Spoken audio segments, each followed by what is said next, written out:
Good morning. Appreciate y'all for tuning in and rocking with us for another edition of the Morning Breeze, man. Always rocking with you guys, as always, man.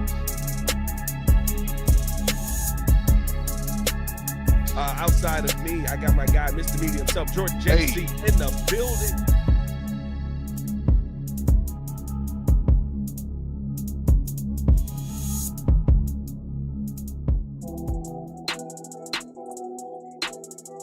That's right. Oh, yeah. It just took a game. Mm-hmm. Yeah, I mean, it took one game. We're back. The Bears are back. First place in the NFC North, but second place in the NFC. And always number one in our hearts. Bear down, Bears fans. I need Bear Downs in the chat. Yet again, it is Packer week. I need FGBs in the comments, man, because we saw some really good football from this Bears team yesterday. We got to talk about, was this Caleb Williams' best game to date? Can we have that conversation? Why? This is going to be very big for the team, I believe, moving forward, and ask the question, has this offense figured it out? All that and more in today's episode of the Windy City Breeze Sports Talk Daily. Hit that like button, subscribe to the page, leave a 5-star review. Y'all know what to do. That's right. Ladies and gentlemen, the date is 12/15/2025, 7:04 in the morning. And as always, let them know. Not that we back up, we still up. Yeah. It ain't about being back up. It's about being still up. I'm woke. Good morning. Hey. I need Bear Downs. Come on now. What a day. What a day. Appreciate y'all for tuning in and showing love. As always, hit that like button, subscribe to the page, leave a 5-star review. Y'all know what to do. Come on. Push the button. Come on. Push the button. Come on, push the button. Yeah, come on, push the button. You heard what she said. Y'all heard what Sue Young said. Hit that like button, subscribe to the page. I will say this, Petty King is all of us here. Still trying to understand how Caleb made that high back five throw. I don't know. Hey, listen, Caleb Williams told you, I can make any throw. Hey, man. Ben Johnson on the table, baby. Hey, that's for real for me down here. It's cold. Yeah, you going to buy another heater today. Going to buy another heater today. It's chilly down here, man. Appreciate y'all for tuning in to show of love, man. Mr. Media himself, Jordan JC, in the building. Jordan, what's going on, man? What's up, man? Oh, another meaty Monday as always. We're back at it. Back to business. You can take that L from Green Bay. That's in the rearview mirror. We're back to winning. We're going on a streak now. We're going streaking.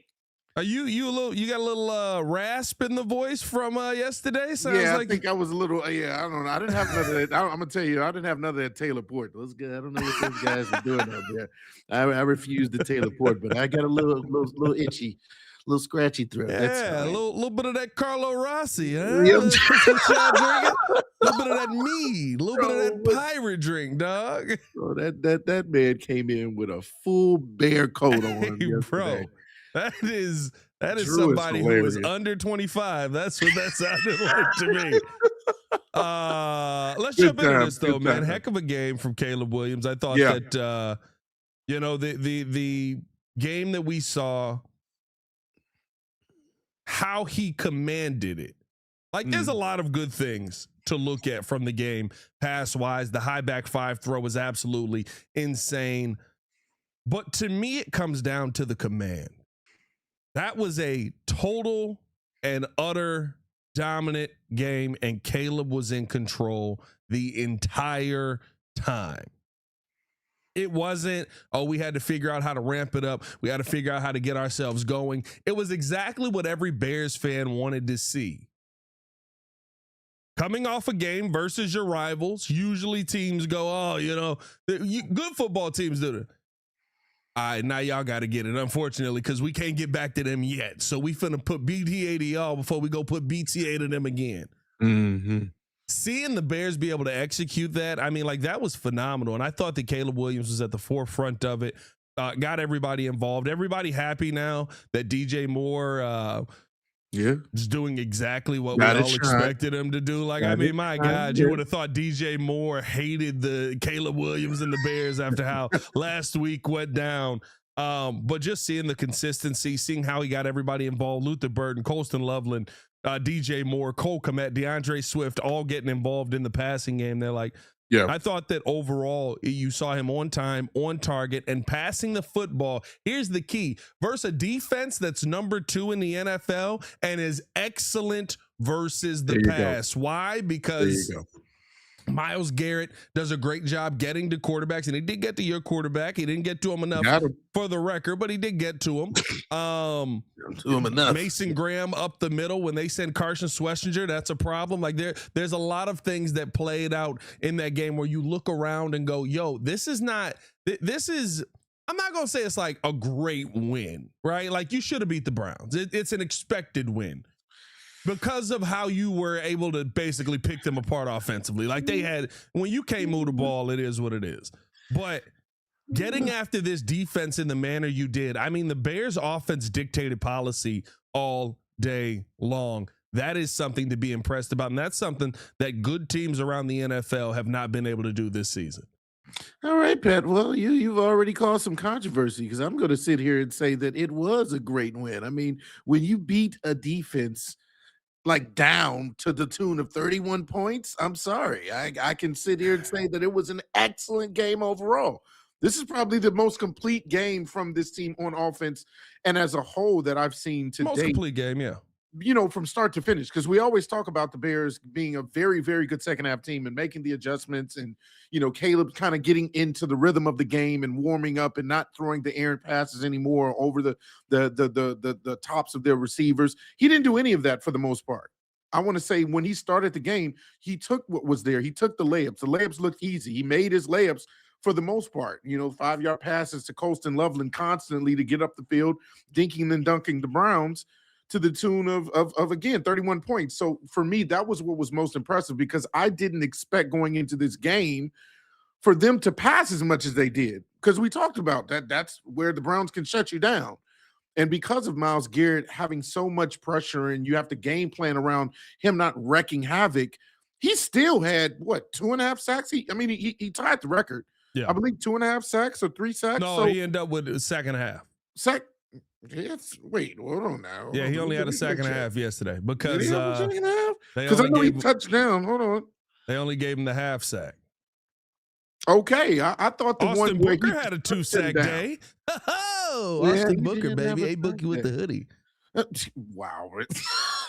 So that's my thing, is that when you saw how complete the game was, because they committed to the pass a little bit more than I thought. He had 28 passing attempts for the game, completed 17, and had a very good passer rating. And so that was most impressive, is Ben Johnson found a way to still make that a part of the game plan that worked, along with DeAndre Swift having a very good day. And you mentioned it. I saw in the video for the ride home yesterday on Caleb making that record, that DeAndre Swift is playing more aggressive, more impactful than he ever has in the past, with him running over folks, always moving forward, not getting kind of pushed back.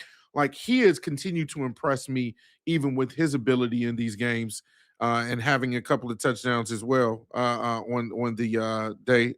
That was the most impressive thing, is that you saw a complete offense, even when some people went down for today. So I was very impressed with the Bears as a whole. Yeah, 666 with the Shadork was legendary yesterday. Bear down, $5 super chat. Listen, I'm not going to crush Shador for his performance yesterday. It's why I said I think that this was an expected win. Imagine Caleb Williams going out there with last year's offensive line, right? It wouldn't look the same. Like, Shador went out there with me and JC blocking in front of him. Hey. I can stop a few people, all right? Montez Sweat? Yeah, you give me a steak, I'll stop him. It's gotta be a steak. All I need is motivation. Behind Montez. But no, like, I looked at that game yesterday, and to me, I say it's expected because of how banged up the offense was. You knew you were going to be able to handle them, and I look at it doesn't matter. We've been here before, right? Like we've literally been in this situation when your defense on the field all game. Yeah. There's nothing that you can really do to slow a team down. And I mean, listen, it was a little bit closer, but mostly because of that final drive. You see it get a little bit closer, but that top, I'll tell you what, that great top, nothing like some great top in the cold. You know what I mean? Oh, yeah. Time of possession, yet again, 32-52 to 27-08, dominating the ball for most of the game and doing a good job controlling the things that you can control. I felt like, now I will say this, right? When talking specifically about Caleb Williams, the part that excited me about this is it was the part of the game we didn't expect to pop off, and it popped off in a major way. And it popped off in the first half, right? When we saw it, the 14-0 lead that the Bears built, and it felt like they still left some meat on the bones in that first half. But the 14-0 lead that the Bears were able to build, it was just beautifully orchestrated offense, not just Caleb Williams throwing the football, knowing when to check, knowing when to get out of a play, knowing the advantages that you had. Like, he's becoming a complete quarterback. And I think that's the thing for me when I look at this game and I say this is his best game probably to date. By the way, this is exciting for me because how many times have we said that this year?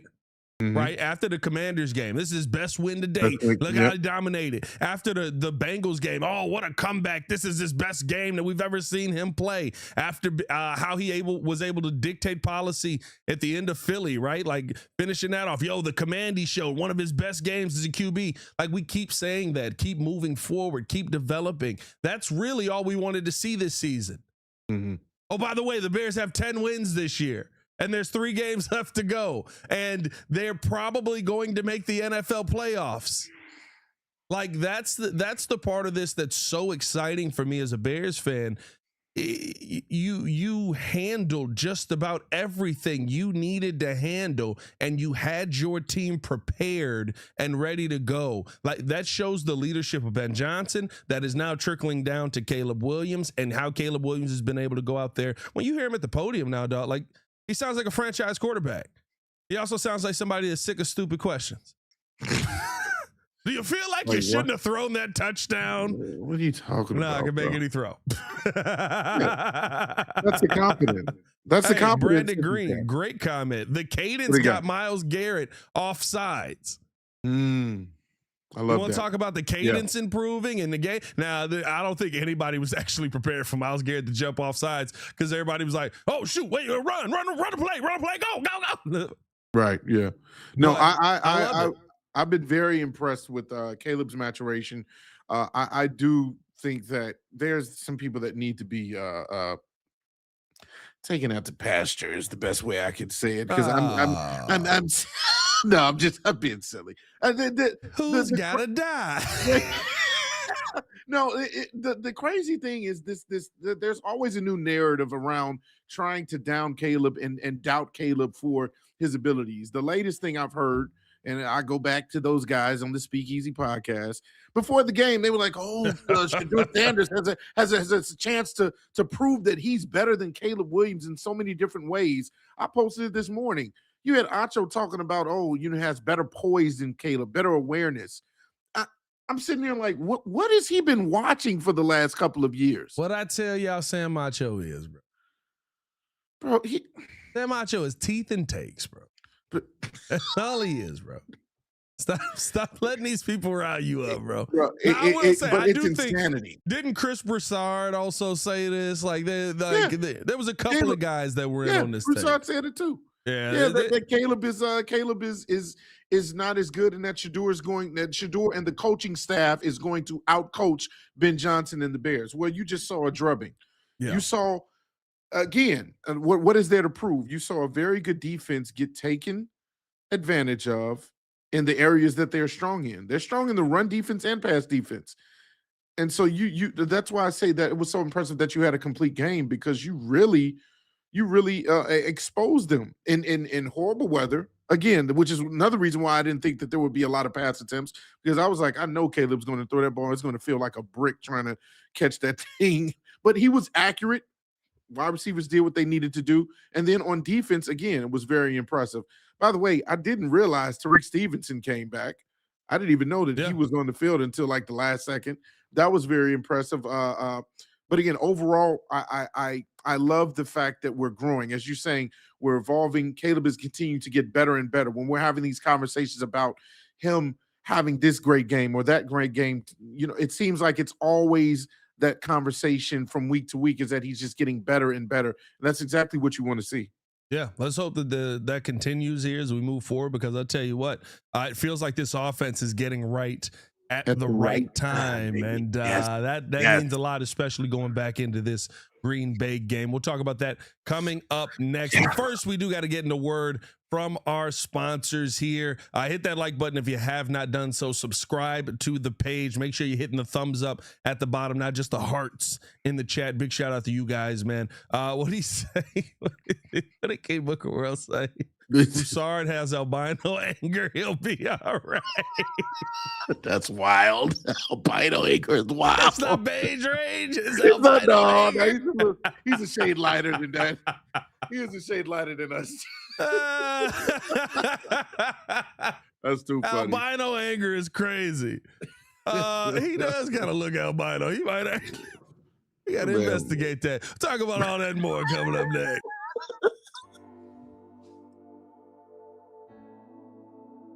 Appreciate you guys for tuning in and watching the show. Today's episode of the podcast is brought to you by Aura. Have you ever done a Google search on your own name? You'd be surprised what pops up. Your full name, email address, home address, health records, your relatives. It's all out there. And that's why I've been using Aura, the sponsor of today's video. Aura shows me which data brokers are selling my information and automatically submits opt-out requests just for me. Cleaning up my information not only helps reduce the amount of spam I get, but it protects me from hackers who could use that information to help them access my social media, bank accounts, and other sensitive information.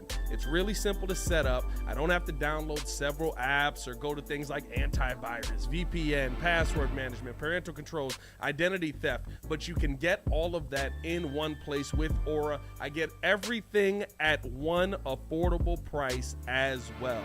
You may already have one or two of these tools, but not having Aura is like leaving the front door locked while leaving the back door and windows wide open. For you to be able to take advantage of Aura, we got a special deal for you here today. Stop data brokers from exposing your personal information. Go to my sponsor at https:/aura.com/the Windy City. Again, that is aura.com/the Windy City to get a 14-day free trial and see how much of your information is being sold.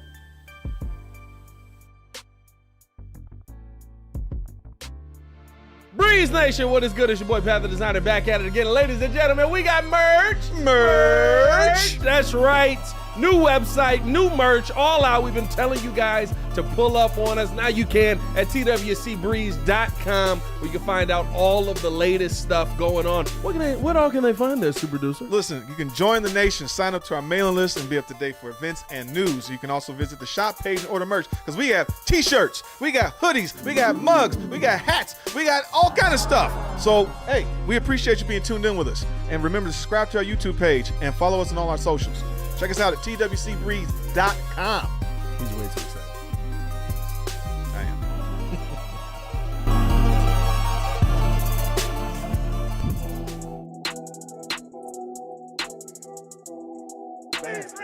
am. Welcome back. Appreciate y'all for tuning in and showing love as always, man. Hit that like button, subscribe to the page.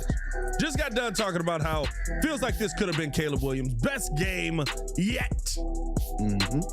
As Caleb went in there and set an NFL record, the least amount of interceptions, 12 in his first 1,000 passes. Oh, yeah.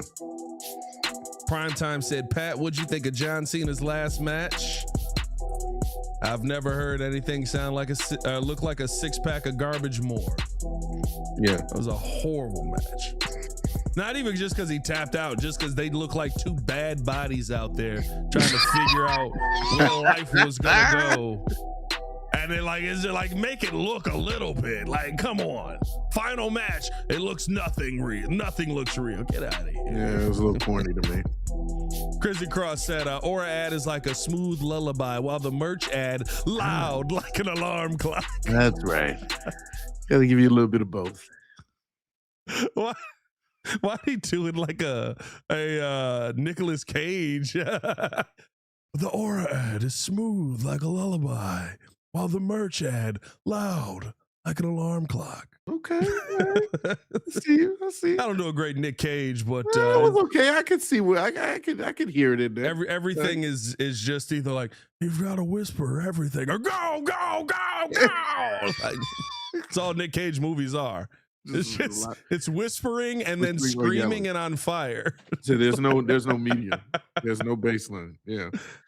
Oh man. Let's keep this thing moving along. Appreciate y'all for tuning in to show love. Like I said, the offense getting itself right here. Jordan JC, a beautiful day, phenomenal day. Great for day. This offense overall. Love what we saw from the offense. Love an offense. 242 yards passing for Caleb Williams, 142 yards rushing yet again. Most of that coming from DeAndre Swift, who ran the mess out of that ball. Kyle Monungai got involved as well, 33 yards on 11 carries. DeAndre Swift, 18 carries for 98 yards. Like we've talked about, we dictated policy pretty much the entire game. I thought the receivers did a phenomenal job. I keep seeing people talk about drops. I implore you to go look at, there's one drop a receiver, basically. Pretty good day. You have 7 targets for Luther Burden. He caught 6 of them. 5 targets for Colston Loveland. He caught 4 of them. 5 targets for DJ Moore. He caught 4 of them. 4 targets for Cole Kmet. He caught 2 of them. DeAndre Swift dropped his only target. Or no, he had -2 on the target. OZ and Kyle Monungai were dropping the football. I will give you that one. I think that's the one that you're talking about drops. OZ, he's back. Fell on the route. Yeah, he's back. He's back. But no, I felt like it was a great day for the team overall. And the conversation around this team, I guess we can include the defense into this as well. A 5-sack day, 3 takeaway day, 3 interceptions. Should have been 5 takeaways. Deshaun Wright had a beat on one that he definitely should have brought in. And then I didn't know you could call forward progress as someone's being sacked to the ground. That's forward progress now. Very interesting concept on your forward progress.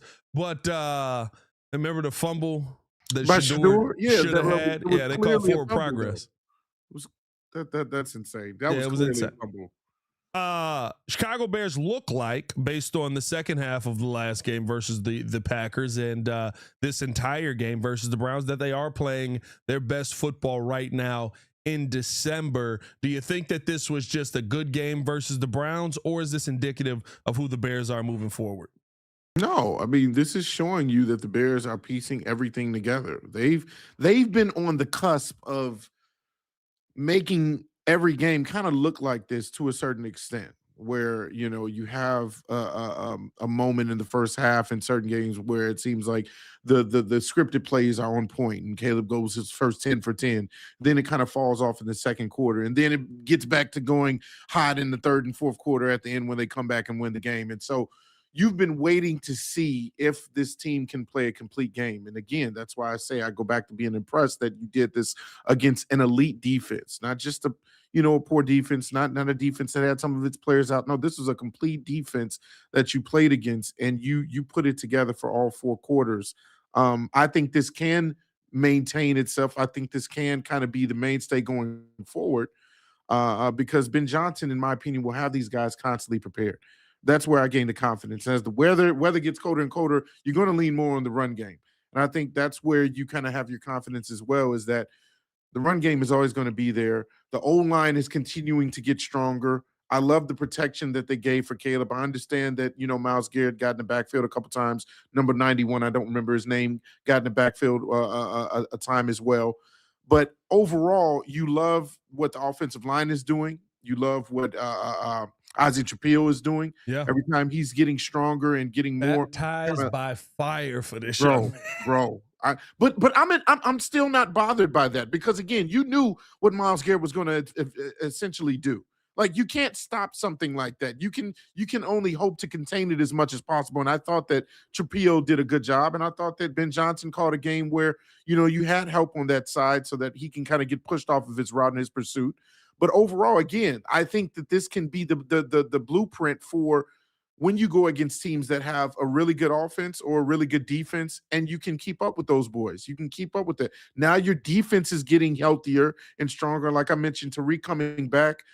You got Jalen Johnson that I think is continuing to move forward. He doesn't necessarily look 100%. I feel like he's gotten beat a few times on some routes to me, to me, that doesn't look like normal Jalen Johnson, but he does get his get back. He got an interception. And so that's my thing, is that this entire team is getting healthier and better and better. And it's going to get best when we get into the playoffs. Good, better, best, baby. That's the hope. Listen, it does feel like the team is getting better defensively. The Bears are going to have to figure some stuff out. I think the fact that Shedeur was still able to take advantage of a couple of explosive. Listen, the pressure you were able to put in Shadeur's face was definitely more than you expected him to be able to handle. Again, his offensive line was horrible. They had penalties all day. They were an undisciplined football team. You went in there and beat them. You went into your house and beat them at a game that you should have won. And when it's that cold out there, if you're not used to that cold, your spirit breaks real quick. It kind of looked like that to me. But listen, you talk about how they still were able to get some deep passes off and some explosives to Isaiah Bond. You got to figure out how to clean that up. You got to figure out how to get that right in coverage, and maybe that is to go to a zone, right? Maybe, and we know Dennis Allen wants to play a ton of man. If you're playing man, that means you have to cover longer. That means it's you versus your man. That speaks to what we want Jalen Johnson to do, but Jalen Johnson probably not 100% trying to get himself back right here, and people taking advantage of it. So to me, I think the big thing right now with what we're seeing on the defensive end is figure out how to get the explosives down. But you've got guys developing. I mean, I thought Austin Booker did a great job in pursuit yesterday. I thought that DeMarco Jackson, not so much. Hey, I get right the sack numbers again. Like I give a little bit of grace to Shedeur on some of the sacks that he took. But the pick that DeMarco Jackson got yesterday, his first career NFL interception, I thought that was phenomenal. Because it literally was just awareness. He found somebody that's working in Harold Fannin Jr. and he keeps throwing it to him. So if I sit in this spot where he should break down, I should get the football. Boop, there it is.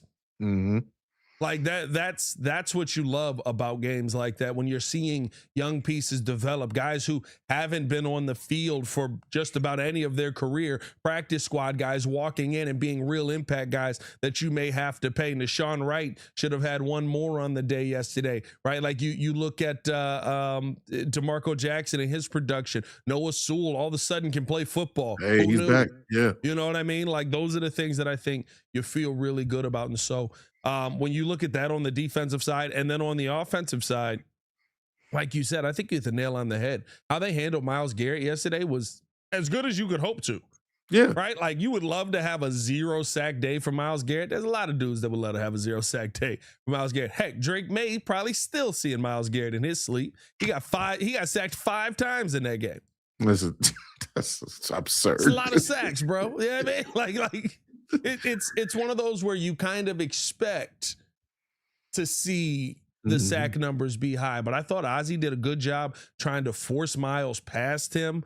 I thought he did a good job. Listen, on the cadence when Caleb gets him to jump offside, I thought he did a great job standing still and understanding what his snap count was and getting Myles to jump there. Like, there's so much good that you're seeing from this offensive line as a whole, but you got to focus in on that left tackle spot because he was the one dealing with Myles all day, and I thought he did a very formidable job. Caleb Williams has to help him out, step up in the pocket a couple of times. And to be honest with you, the first sack that Myles Garrett gets, Caleb Williams sees Cole Kmet pop open, is about to fire the football. He just thought Myles was closer than he actually was. It truly was just, don't fumble the football. I got to duck down here and take this sack. And he didn't need to. Yeah. So the first sack Myles got isn't even Ozzie Trapillo's fault. It's Caleb Williams getting ready to fire the ball and going, oh, Myles is right behind me. I don't want to lose the football. Yep. Just kind of taking it. Yeah. The second one, yeah, hold up. That was you. That was you. Ozzie got beat. Yeah. No, but to your point, I do want to give credit to the depth of this team. And of course, injuries are a part of the season. Every team goes through them. We've just seen some unfortunate, devastating injuries all across the league. Obviously, Pat Mahomes going down with a torn ACL. We talked about the Green Bay matchup coming back next week, and that's unfortunate to hear about Micah and even Christian Watson. But even on our own team, I think because of the injuries that we've sustained, when you talk about Kyler Gordon, when you talk about at times when Tremaine Edmonds and obviously Edwards went down, you needed to have the likes of a DeMarco Jackson step up. And we saw even in that first game, he had a lot of tackles, but there were times where maybe he wasn't as disciplined to fill those gaps when it comes to the run defense. You're starting to see him become more and more confident because he's out there on the field constantly, and now he's having even more of an impact. And so that only betters the team. So now when people are coming back and they're healthier, you can rely on those guys that have that experience and have been in that real game time decisions and those pivotal moments where now they're making plays that make the game that turn the game around or are catering to you winning. So when you have DeMarco Jackson getting a sack and an interception to turn the field around, that's important for his growth. That's important for the growth of the team. I also want to give a shout out to Ryan Poles. Picking up CJ GJ has been a godsend. Oh, man. I love the fact that you replaced Kyler Gordon in a sense with somebody that can give the same type of production and possibly, in my opinion, has done an even better job. I mean, he's been on the field and he's either impacted you. He almost had a sack as well. He kind of, I believe, he was the one barreling in on Shador, and Shador got away and broke away for a first down. But he could have had a sack along with his interception. He has been balling out ever since we've had him. He's been a locker room joy. He hasn't been a cancer. You know what he does when he gets on the field? He barks at everybody, and he's hyping up this team. That's the type of player that you want on your squad. And so I love these different defensive players that have stepped up in the absence of your stars and are doing their job. I don't think you could be a cancer when the coach is the one who's kind of saying the exact messages that every locker room that people have called you a cancer in, you've said. Right? Like I think it's about, are you saying it the right way? Are you going about it the right way with your teammates? But like Ben Johnson's the maniac that's also going to sit there and just be like, hey, we didn't play good enough to win, and if we ever do that again, I'm gonna punch you in the face. Like, I'm not worried about CJ Gardner-Johnson doing it. I'm worried about Ben Johnson. Like, again, we don't know what happened. Nobody will tell me. No one will tell me in the locker room. Insider scoop. We don't know what they did to fix the pre-snap penalty. But all of a sudden, 1 week, they were just gone. You know what I mean? Like, we don't know. What did he threaten you all with? Bars of soap in the pillowcase, prison style. Every time you jump, foul. It's just like, I know where all y'all live. Literally, Ben was like, we'll get it cleaned up. It's like, oh, okay, what does that mean? Declan's like, we're going to do some unorthodox things this week. What does that mean? Oh, boy. That Diddy documentary came out at the wrong time. I was just terrified. I don't know. I walked in the locker room the next day. Everybody, we fixed it. We did it. All right. You know what I mean? So no, listen. I think that when you talk about them playing their best football in December, I think that's a real conversation here, because these are all things that it seems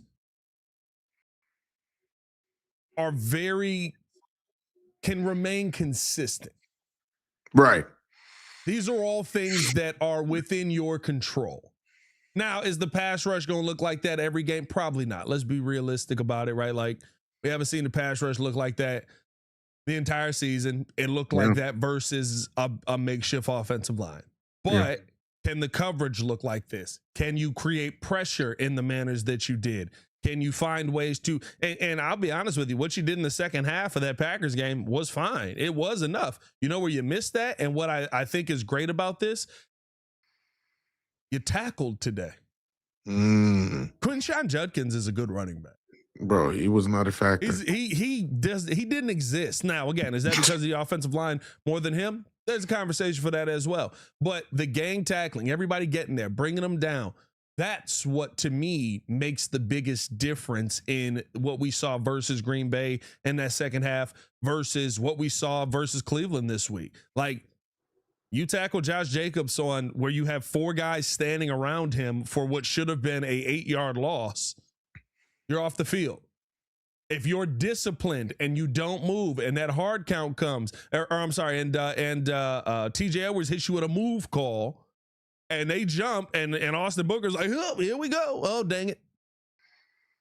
You get them back 5 yards, you might be able to keep them out of the end zone. Like, it's the small things like that that I think you hope that you're going to be able to get going in this game and getting going sooner versus the Packers as well.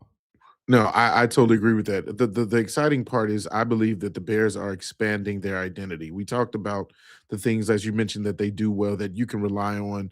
We know that they have a very, very good offensive line.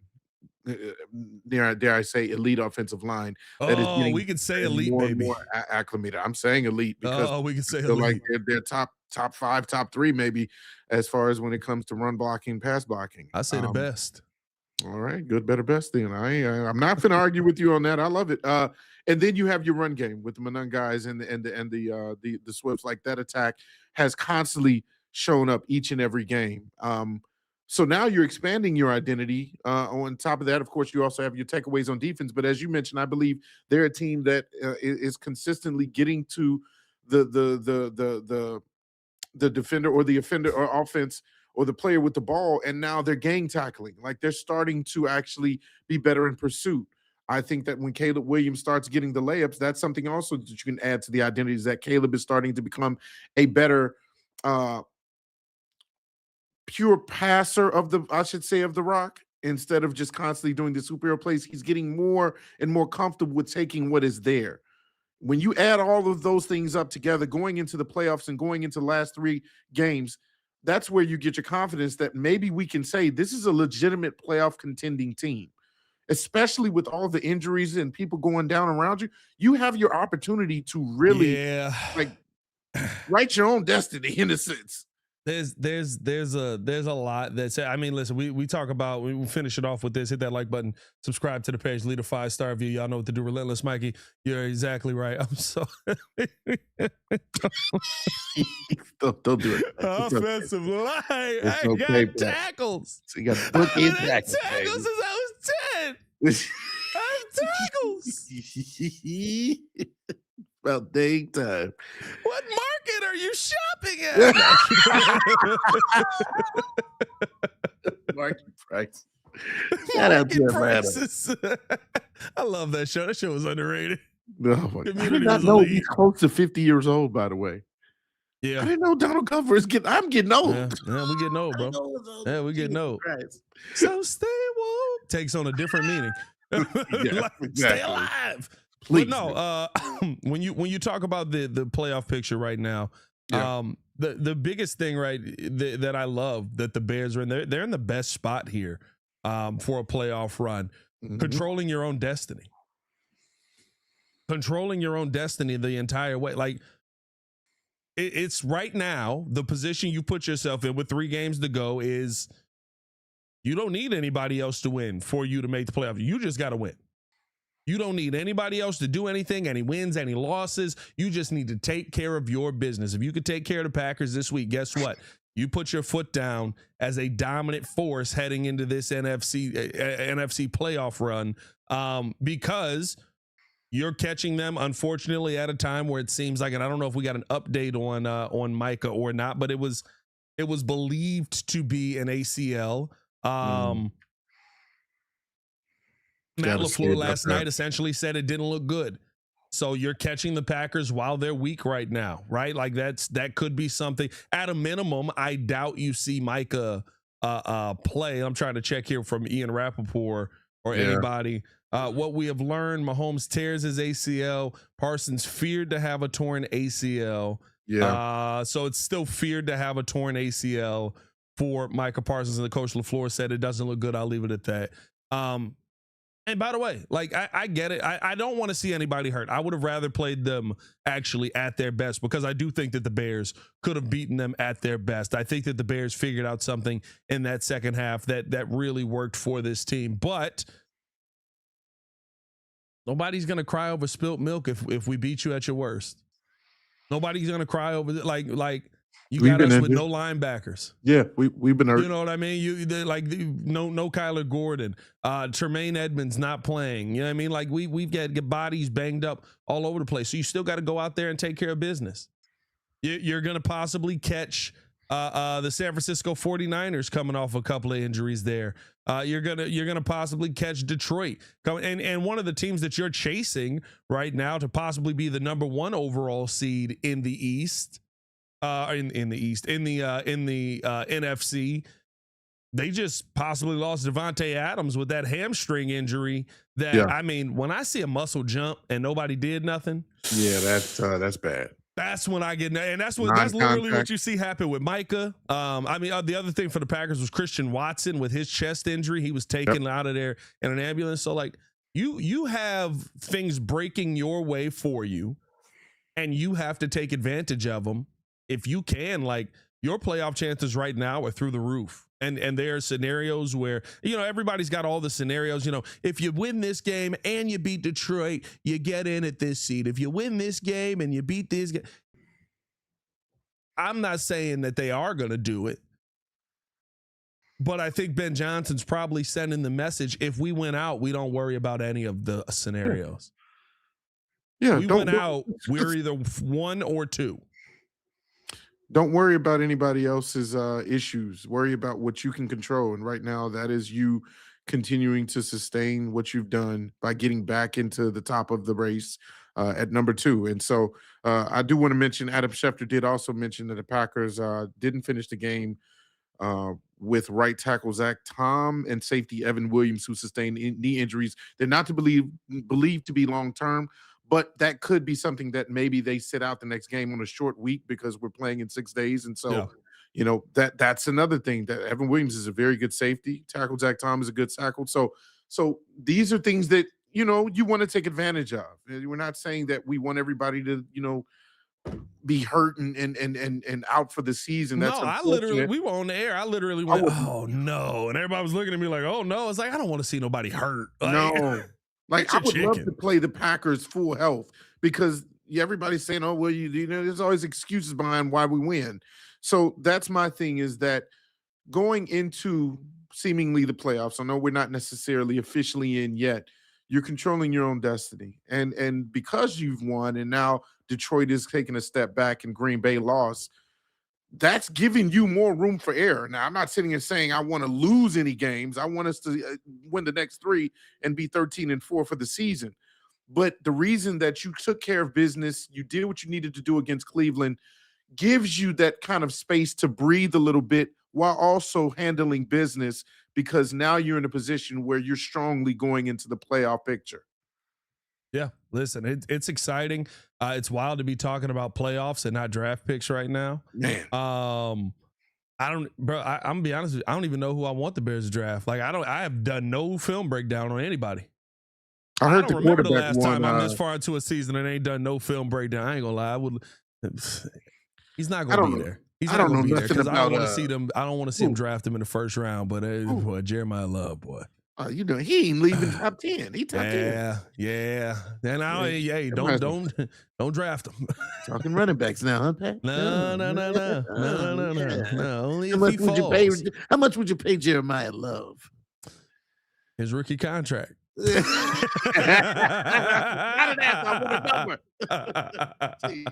Paying a rookie contract. No. I hate how everybody go hit me with the 1 year that the offensive line is the best in football. Yeah. Look at what the running backs are doing. You shut your mouth. You know what it is. He's worth all $8 million now. Is he worth the money? Listen, he's right. I'll say this too. I think that plays into it, right? When you talk about playoff football, our play style speaks to being a playoff football team. Absolutely. That's the part for me where it's like, okay, prepare yourselves in these next 3 games for what is probably set to come here as you're moving forward, because you've got playoff football aspirations and you're playing playoff football style hard nosed, how DeAndre Swift is running, I'll give him all the credit in the world for it. See the hole, hit the hole, and then run through 6 people that are standing in that hole for another 4 yards. Like, that's not something we talked about DeAndre Swift being in his career. Ever. Like, he wasn't that in Philly. Like, like, we can sit here and be like, I know Swifty. I mean, I've always run the same way. I'm always going to be me. I'm going to be true to myself. Nah, it didn't. It's okay. Eric Bieniemy unlocked something in you that made you go savage mode whenever you see a hole now. I mean, Oh, hello. All right. That one might be crazy. I'll accept it. That one might be crazy. I love seeing I's comments. Pat will pay running backs. No goddamn mine. I love the pause that he has in between all the You let us. Oh man, like listen, when you got a great O-line, you see the production you get. Possible. Listen, Saquon came back to earth. That's all you need to know. That's a good point. Like, while everybody was beating their chest about Saquon, I was like, we're not going to talk about the 3.5 yards he's getting before contact. Nobody's talking about that. No. Saquon's the best. Saquon's a guy. Now he down to 1.5 yards before contact, and everybody's like, "Oh, is Saquon done? Did the 2,000 yards break him? Is his career over? He's worn out. He's he plays worn running out. back." But no, man. Like, I'm excited about where this Bears team can go. I think that of all the scenarios, right? I can sit here and lay out all the scenarios where the Bears make the playoffs or how they get in at what seed and. But you put yourself in a position to win. Go do that. Yeah. That's all I want to see from this Bears team moving forward. Find a way to continue to win football games. Because if you do that, doesn't matter what scenario plays out. Doesn't matter if you win versus the 49ers or I'm sorry, it doesn't matter if the 49ers win and the Seahawks win and the Rams lose. And like I see the playoff machine and everybody's like putting all these things in and it's like, this is how it ends. And like the Bears end up anywhere between 7 and 65. You know what I mean? Like, if everybody dies at the end of the year, the Bears don't make the playoff. What? Like, come on, man. Win games. The disrespect. Do what Ben Johnson is definitely probably going to beat you over the head for to do. So, you got me scared thinking about what did he do to change. What did he do, bro? What did he do? In a bag of soap. All we heard was we're going to do some unorthodox things to get this right.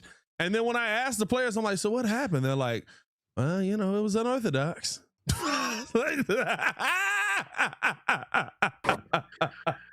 Go with nowhere. We ain't. Y'all know Buster? You jump off sides. We'll make sure you get right.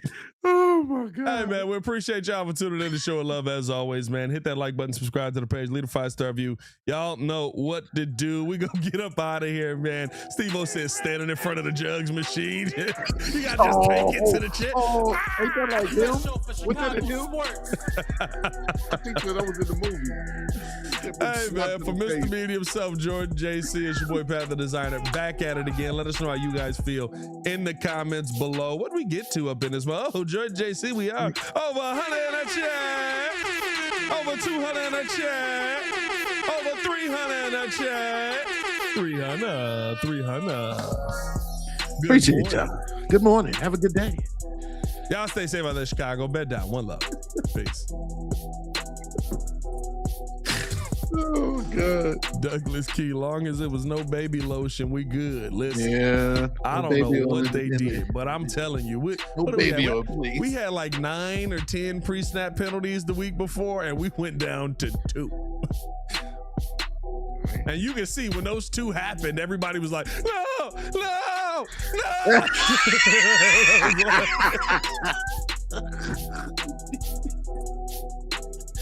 Hey, whatever it takes, I guess. Okay, whatever it takes.